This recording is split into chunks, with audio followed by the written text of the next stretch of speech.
The subject of this material and energy balances video is going to be on batch reactions. Recall that for a batch process, there are no input and output streams, and therefore the only terms that are left from the general balance equation are generation, consumption, and accumulation.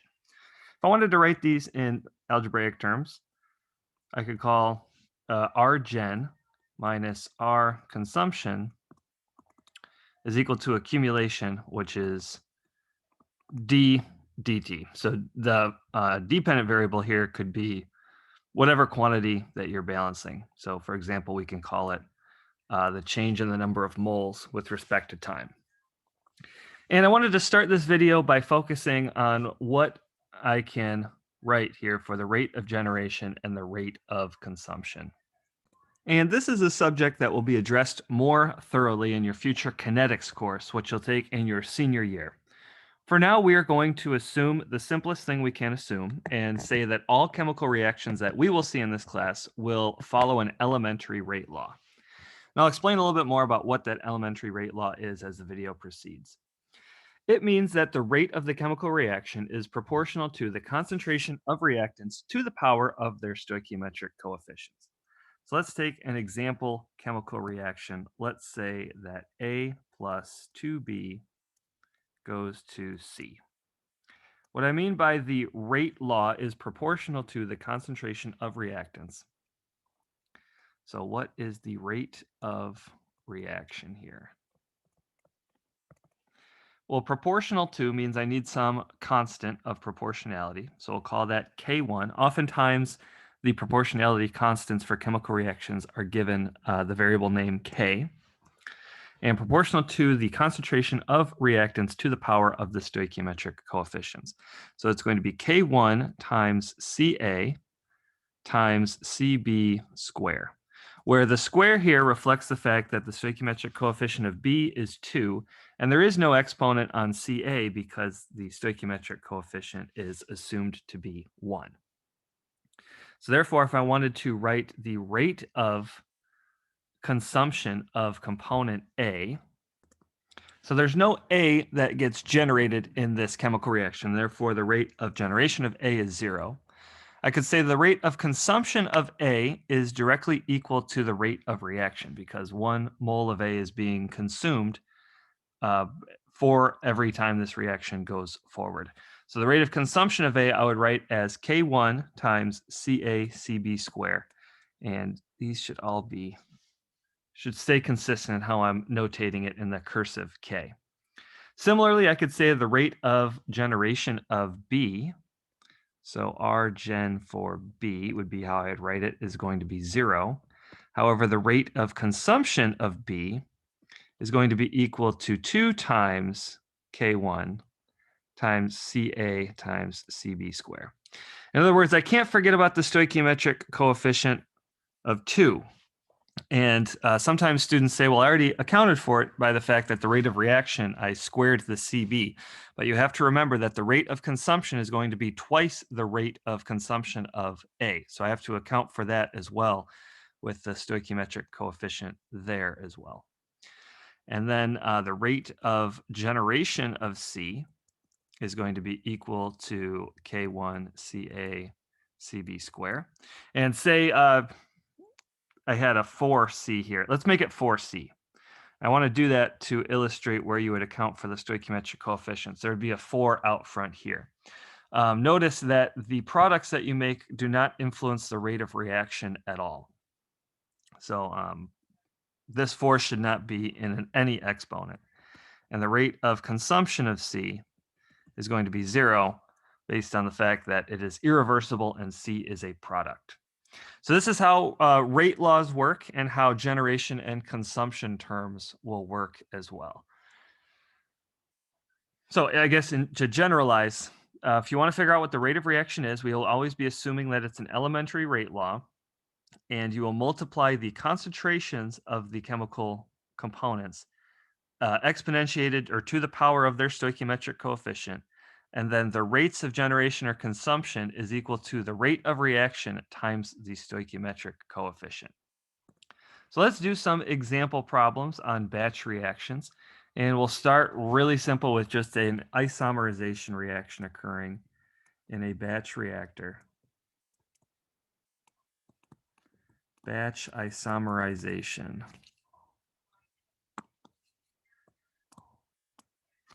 Can't spell isomerization. So again, an isomerization reaction is one in which the molecular formula remains the same, just the molecule gets rearranged, and we write that as A is going to B. That has to occur in a batch reactor of volume V. And I'm going to keep it really general, so I'm not going to put any numbers to these.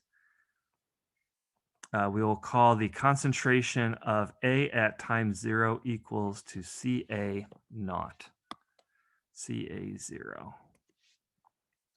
All right, and there's, because it's batch, there's going to be no input or output streams. That's why I haven't drawn them here. And there's no particular reason why I'm writing some things inside the box and some things outside the box. But what I want to know is what is Ca as a function of t, and what is Cb as a function of t. And you may notice that I'm more focused on what the concentrations are instead of the moles. I could just as easily ask you what the moles of A at time t or the moles of B at time t are. However, the reason why we are concerned with concentrations is because that is how the rate law is defined. So oftentimes, as I mentioned, you want to start off with a quantity that's conserved. Concentration is not necessarily conserved. We want to start off with moles because moles is something that we can write a balance upon. All right, so I'm going to set out to obtain a function that describes Ca of t and Cb of t. So let's do an overall mole balance.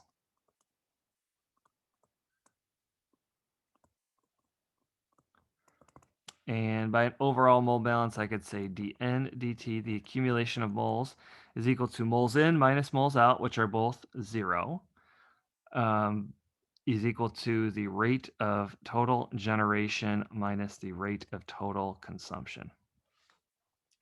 So I could do some more thinking about this, but because it's 1 mole goes to 1 mole, I know that there's going to be no net generation or consumption of moles. So I can obtain from this that N is constant. Total moles remains constant.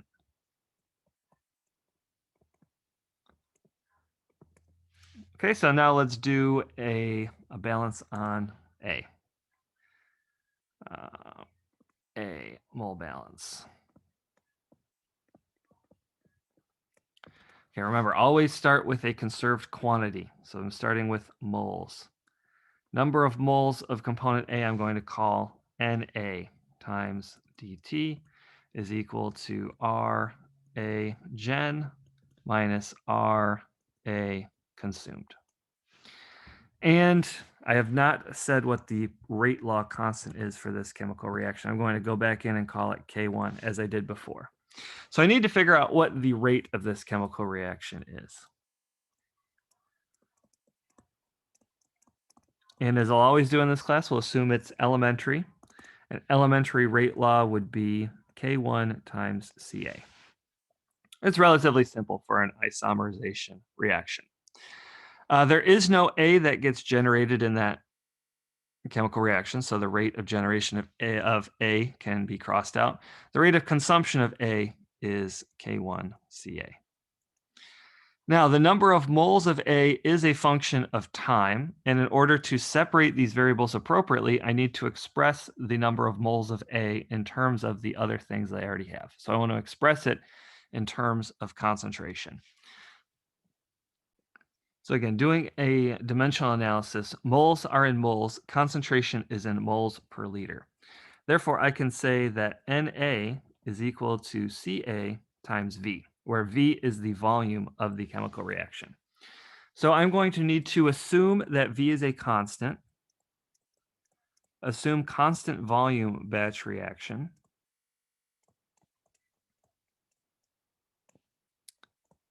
and that's relatively reasonable because reactions tend to occur in fixed volume vessels. And that will allow me to first substitute this expression Ca of V into that Na there. And then the constant volume part allows me to pull this V out of the derivative. So then my next step in the algebra would be V times dCa dt is equal to minus K1 Ca. And now I have a separable differential equation.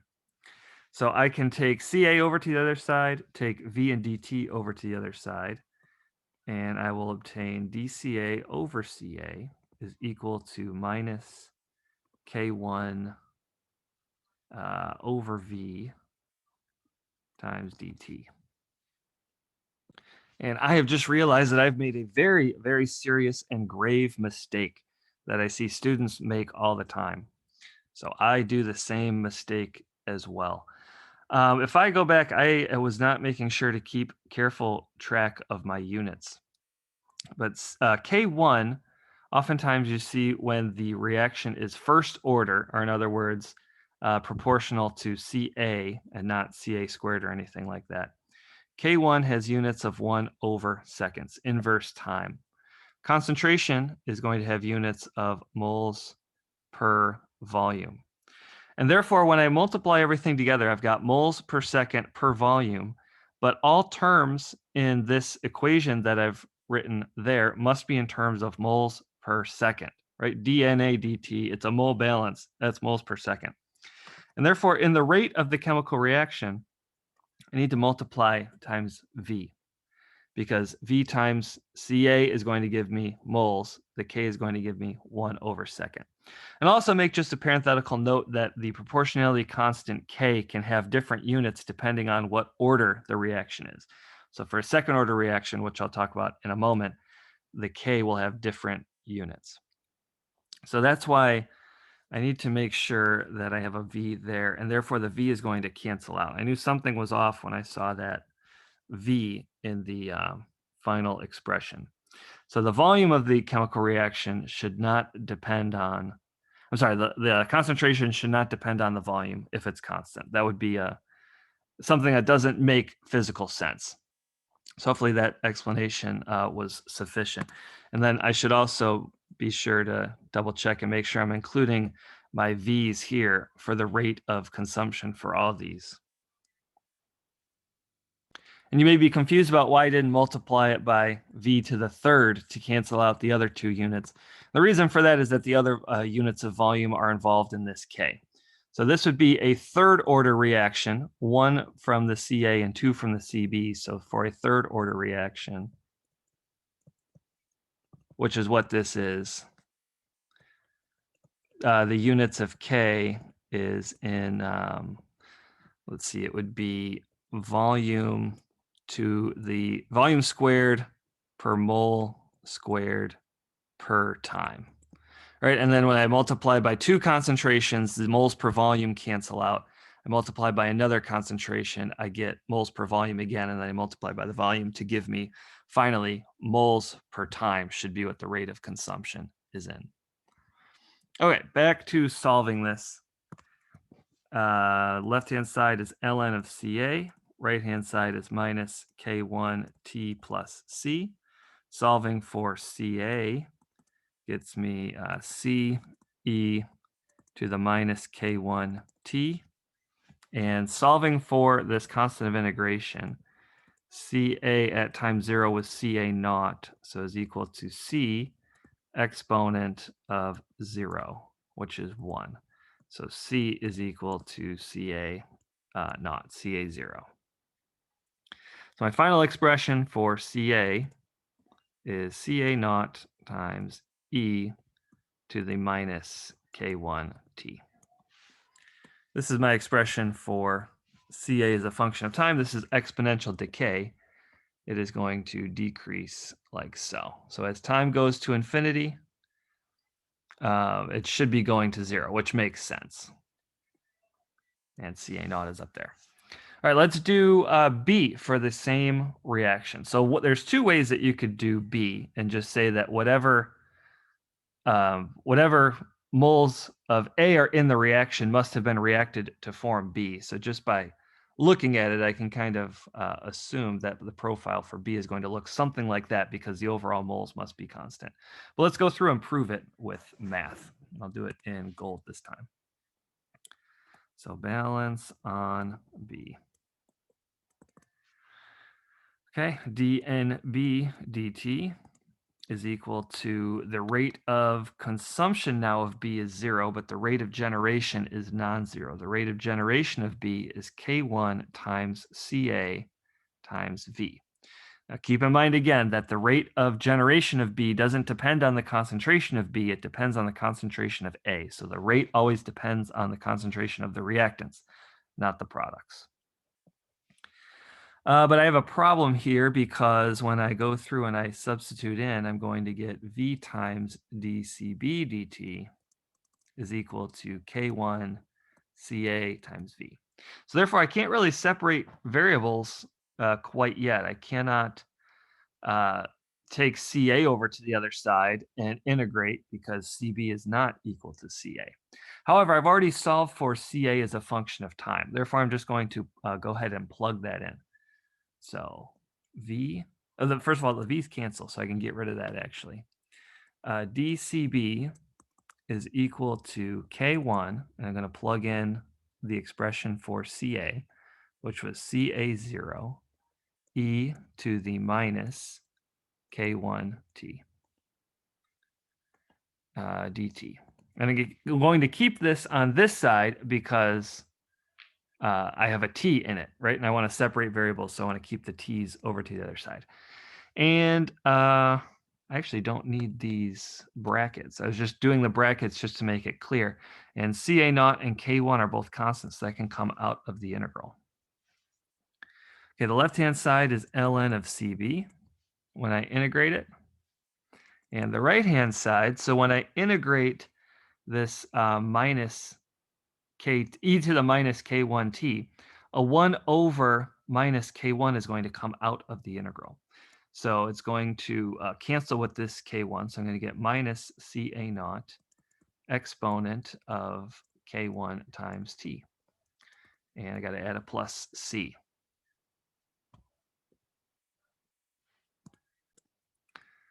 Okay, solving for CB now of T. I'm going to exponentiate all sides, and C times CA0 is just another constant. So I don't quite know yet what CA0 times C is going to be, but I'm just going to, again, treat it as a constant. And likewise, negative constant is still a constant. So once I start performing algebra to this constant, it's going to change in magnitude, but I don't necessarily care what that constant is until I figure out exactly what it is. So I'm going to call it C times exponent of minus K1t. And now at this point is where I'm going to plug in my initial condition. Hold on a moment. I am asleep at the wheel. I just made another huge mistake. Up here, the integral of dCB is not ln of CB. It's just CB. Whoops. I'm getting into too much muscle memory here, so I don't have to exponentiate both sides. It's already solved for CB, actually, so I didn't even have to do that step. So ignore everything I said for the last 15 seconds or so. So now I can plug in my initial condition, which is CB at time 0. Didn't explicitly say this, right? But I assume that there is no B present at the start of the reaction. If there was some B present at the start of the reaction, you would just plug in a number here instead of 0. So 0 is equal to C minus CA0 e to the minus 0. Minus 0 doesn't really make sense. Exponent of 0 is 1. And therefore, I can say from this that the constant of integration, is equal to CA0, the initial concentration of component A. So therefore, CB of time is equal to, now C is CA0, so I can factor that out. CA0, 1 minus e to the minus K1t. And if you plot that out, if you just plug in some numbers here, you would see that it has the exact same profile as what I sketched above, what I supposed that it was. All right, so this was batch reactions for a simple isomerization reaction. A practice problem that you can do just to double check yourself is to try and do a dimerization reaction. So I would challenge you to do the same thing, same problem, except for the chemical reaction of 2A goes to B. You can keep going with this. You can say 3A goes to B, or 4A goes to B. And you could challenge yourself too. Instead of 2A goes to B, maybe you make it 2A goes to 3B or something like that and see what changes. So try these out on your own. If you have questions on any one of these, we can talk about them in one of the synchronous classes. That'll be all for this video. Hope you enjoyed watching.